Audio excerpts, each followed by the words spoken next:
जो मंत्रोच्चारण की जो एनर्जी है वो उस टाइम पे थी जब उन्होंने लोग मंत्र सिद्ध किए होते थे, तब उस मंत्र का वैसा फल आता था उस टाइम पे। चीज़ें होती हैं।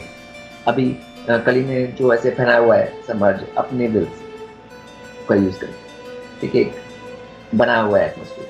तो अब कोई हायर बीइंग आता है, उसका विल ज़्यादा है, तो एटमॉस्फेयर चेंज हो जाएगा उसके विल से। अब वो मतलब मगर वो तो ब्रह्मा के हिसाब से आचरण कर रहा था और उसने कृष्ण के हिसाब से किया।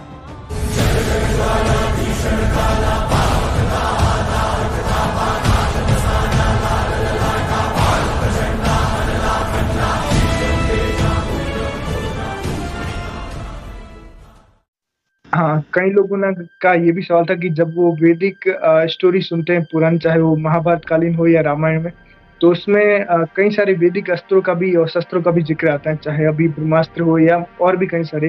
तो आखिर में वो क्या चीज थी और क्या आज भी लोग मतलब ऐसा कुछ कर सकते हैं जो उस टाइम में?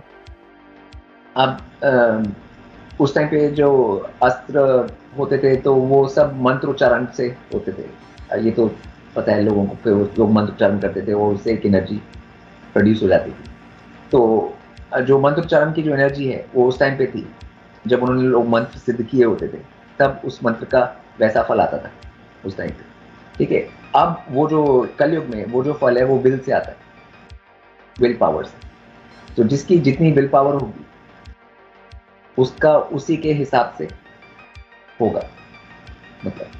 तो अभी जो बैटल है, वो जो अस्त्र है वो विल का बैटल है, ठीक है, किसकी कितनी विल है, ठीक है।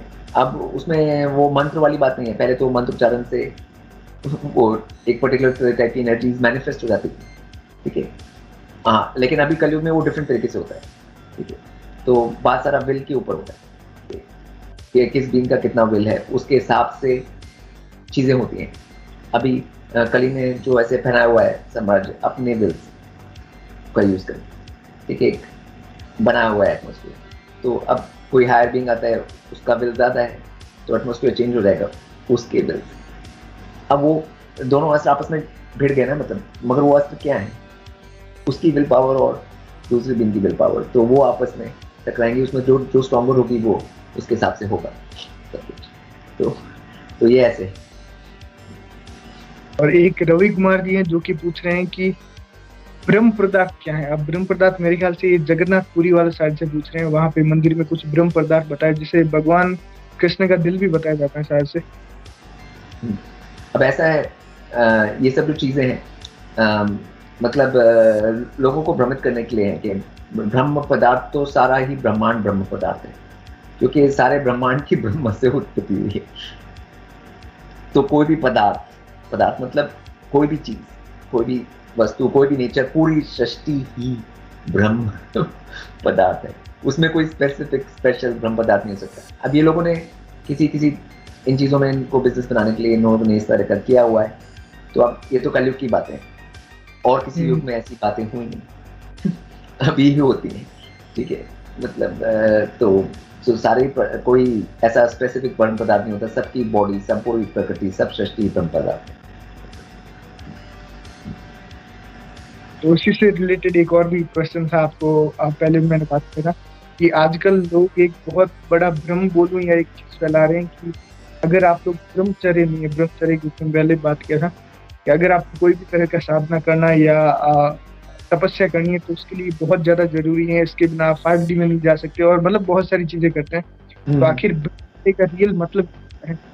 ठीक है, ब्रह्मचर्य का लोगों को समझ में इसलिए नहीं आया क्योंकि उनको संस्कृत नहीं मालूम है, रूट्स। तो जैसे अगर उसको संस्कृत रूट में जाए तो ब्रह्म मतलब जो जिसने सृष्टि का निर्माण किया ब्रह्म, तो और आचार्य मतलब आचरण, मतलब तो जो सृष्टि के जो नियमों के हिसाब से आचरण करना वो ब्रह्मचर्य कहते हैं। अब तो ब्रह्मचर्य में तो लाखों चीजें होती हैं, मतलब बहुत सारी चीज़ होती है कि ये करना है, ये नहीं करना है, ये करना है, ये नहीं करना है, मतलब वो तो बहुत सारी चीज़ होती हैं। आजकल तो लोगों ने उसको एक चीज़ से जोड़ दिया है, वो भी अगर कलयुग की ही बात कह सकते हैं।